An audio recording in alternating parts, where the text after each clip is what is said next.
Hello and welcome to my YouTube channel. If you're regular here, you know by now I review many photographic, audio and video related products. And if you're not new, welcome to the channel. And here we are, we're looking at two lenses today. Now I recently compared one of these lenses with the Lumix 25mm f1.4, which I have somewhere here. And I compared it against this lens, and it's a great lens, this one. This is the Panasonic Lumix f1.4 25mm, which is equivalent to a 50mm lens. And I compared this lens with the Sigma 30mm f1.4 for the not E-mount, for the Micro Four Thirds mount. I've got so many cameras I forget what I get them for. Compared it like for like, because this obviously is Micro Four Thirds, being that it's Panasonic, and I compared the 30mm Sigma one, Micro Four Thirds one. So the Sigma became 60mm and this became 50mm, and that was an interesting comparison. I just wanted to see, A, is there a great deal of image quality difference, and B, would that 5/10mm make a big difference? And I found that it did. Although image quality I think was very similar, but the Sigma did outperform it. So what I'm doing today is another comparison, but it's the same lens against the same lens, and that's a bizarre comparison, isn't it? So what I have is the same lens, the Sigma 30mm, fitted to my Lumix GH5 or Panasonic GH5, whatever you might want to call it, which is Micro Four Thirds, and that's this one here, the one that I'm looking at there. But I've also got the Sigma 30mm fitted to my Lumix S5, Panasonic S5, which is a full frame camera. But there is a difference. The one on the Panasonic GH5, which we're looking at down now, will actually be a 60mm, so it crops it in tighter. But on the Lumix, even though it's a full frame camera, this lens is only a crop sensor lens, so it automatically defaults on the S5 to crop sensor mode, which is aps-c, or Sony would say super 35mm mode. So what we're looking at is equivalent to a 45mm lens. So we're now comparing basically a 45mm lens on the Lumix S5 in crop sensor mode and the 30mm on the GH5, which is 60mm, equivalent to full frame.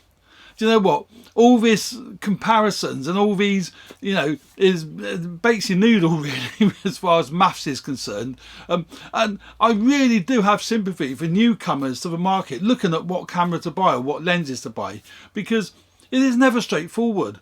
Because there's three formats. Well, there's more than three. There's medium format as well, but we won't go into that. But you know, you've got your Micro Four Thirds, you've got your aps-c, which is you know, Fuji's, Sony's, oh, there's loads of them, Pentax if you're looking at DSLRs, etc, etc. And then you've got your full frame, which is most of them again, Canon, Lumix, Leica. Well, the list goes on. I can't think of all of them. So you've got to work out the maths, and you've got to work out crop factor differences. So I'm doing this comparison simply because the aps-c one, i.e. the Lumix, is in aps-c mode. The bokeh, in theory, should be a little bit softer. The background should be out of focus just a wee bit more. Compared to the Lumix, the other Lumix, GH5, the bokeh shouldn't be quite so soft, or the separation shouldn't be quite so much. But then on the other hand, you see, because it zooms in further, because it's a tighter lens, the bokeh may well be just as good, if not better. That's why, you know, I deliberately are doing this comparison, because you know, many people say Micro Four Thirds, you know, not the best format. We all know it's not the best in low light. But when it comes to doing an interview, now let's imagine this was an interview, somebody's interviewing me, I think you'll find the results on the GH5, which we're looking at now, is equally as good as the results on the, if not better to some extent in some respects, but certainly equally as good as what they are on the Panasonic S5 or any aps-c camera. So although I've got it on the Panasonic S5, which is a full frame camera, it is in crop sensor mode. So it's effectively acting like it would be a lens fitted to my Sony a6600 or the 6100 or a Fuji X mount, or, you know, any of the APS-C cameras will be exactly the same as what I'm getting on my S5, because it's in crop. I've got to keep saying that it's in crop sensor mode. So there we go. That is the kind of differences. Now I'm looking at the monitors. The bokeh looks, you know, quite nice on the GH5. The separation isn't immense, but it looks certainly fine. And I can't quite see. I've got a really big monitor set on the GH5. I can clearly see the monitor on the S5. That's a really nice camera. I've only had it a few days. I'm really enjoying using the S5. In fact, this is the very first shoot I've done with the S5. So I'm curious to see how good the autofocus is, etc, etc. So this will be the first shoot I've done on the S5. I love the big record light that goes around the screen. It's really good. But again, Panasonic are not renowned for autofocus. But I've been using my two GH5s. I've got my wide shot over there actually, my other GH5, with the Panasonic 12 to 35 f2.8 Pro lens on.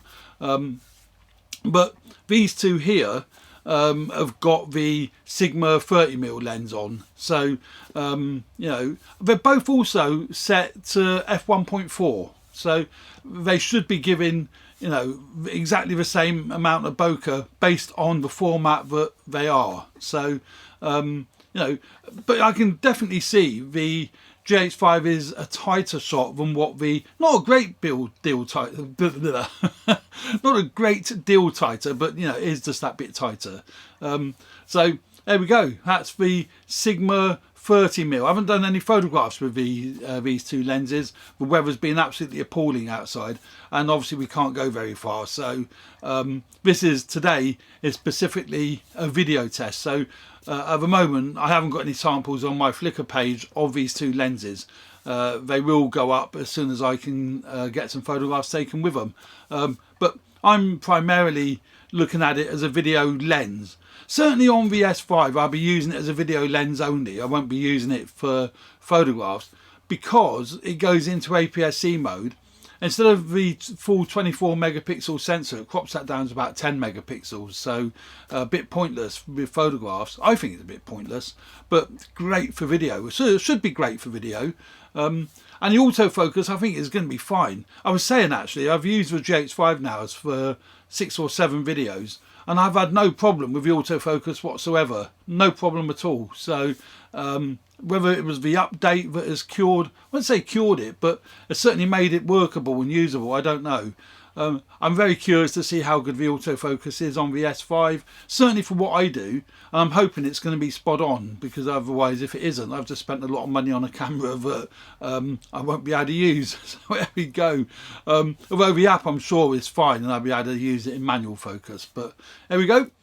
So I've had a quick look at the footage on my computer, and I have to say the shots that came off the S5, which is in crop sensor mode, because obviously this, as I said earlier, this 30mm lens is a crop sensor lens, it's not a full frame lens, but that does look just that little bit sharper than the footage that came off the GH5, which is a micro four thirds sensor, obviously. I'm not quite sure why, whether it's because the GH5 was tighter, being that its 30mm became 60mm, where 30mm on the S5 becomes 45mm because it's crop sensor, you know, APS-C super 35mm mode. I don't know, but to my eyes, the S5 one looks sharper than the GH5.